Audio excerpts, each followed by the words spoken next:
कोल्हापुरातल्या पावसासंदर्भातली बातमी आपण पाहणार आहोत। कोल्हापूर जिल्ह्यामध्ये पूरस्थिती जैसे थेच आहे, मात्र पावसाचा जोर हा काहीसा ओसरलेला आहे, कमी झालेला आहे। पंचगंगा नदीची पाणी पातळी त्यामुळे 2 इंचांनी कमी झाली आहे। सध्या पंचगंगा नदीची पाणी पातळी 43 फूट 1 इंच इतकी आहे। काल हीच पाणी पातळी 43 फूट 3 इंच इतकी होती। जिल्ह्यातील एकूण 66 बंधारे पाण्याखाली गेलेले आहेत। तसंच काही मार्गांवर अद्यापही पुराचं पाणी कमी झालेलं आहे। दरम्यान पंचगंगा नदी अद्यापही धोक्याच्या पातळीवरून वाहते, त्यामुळे एनडीआरएफचं पथक सुद्धा सज्ज आहे।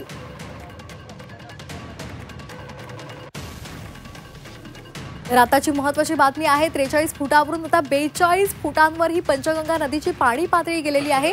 आणि या संदर्भात अधिक माहितीसाठी आपण थेट जाणार आहोत आमचे प्रतिनिधी प्रताप नाईक यांच्याकडे। प्रताप, आता तुम्ही कोल्हापूरमध्ये आहात, काय सध्या कोल्हापूरमधली दृश्य सांगतायत? पावसाचा जोर तर ओसरलेला आहे, पण सध्या इथली जी पूरस्थिती जी होती त्या संदर्भातले काय अपडेट्स आहेत?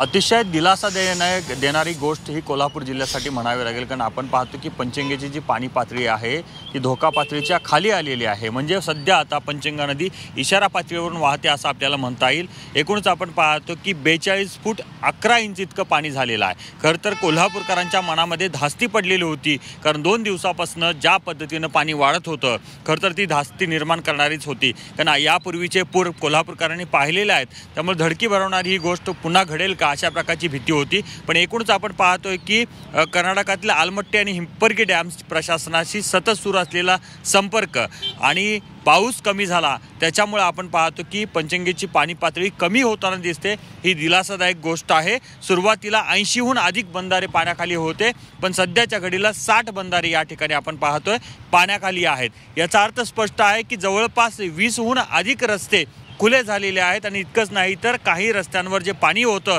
ते सुद्धा आता पूर्णतः खाली गेलेलं आहे। पण काही रस्त्यांवरचं जे पाणी आहे ते उदाहरणार्थ कोल्हापूर रत्नागिरी मार्गावर केरलीच्या पुढच्या बाजूला पाणी आहे, मागच्या बाजूचं पाणी आता कमी झालेलं आहे। त्यामुळे कोल्हापूरकरांसाठी ही दिलासा देणारी गोष्ट आहे। जिल्हा प्रशासन अलर्ट मोड होतं, एनडीआरएफ अलर्ट मोड होतं, पण सध्याच्या घडीला आपण पाहतोय की पूर परिस्थिती नियंत्रणात आहे असं आपल्याला म्हणता येईल। कुठल्या प्रकारची आपत्ती जी मोठ्या प्रमाणात ओढवली जाते ती ओढवलेली नाहीये। सूर्यनारायणाचं दर्शन देखील होताना दिसतंय, त्यामुळं दिलासा कोल्हापूरकरांसाठी या निमित्तानं मिळालेला आहे। अगदी प्रताप, धन्यवाद तिथल्या परिस्थितीचा आढावा आमच्यापर्यंत पोहोचवल्याबद्दल।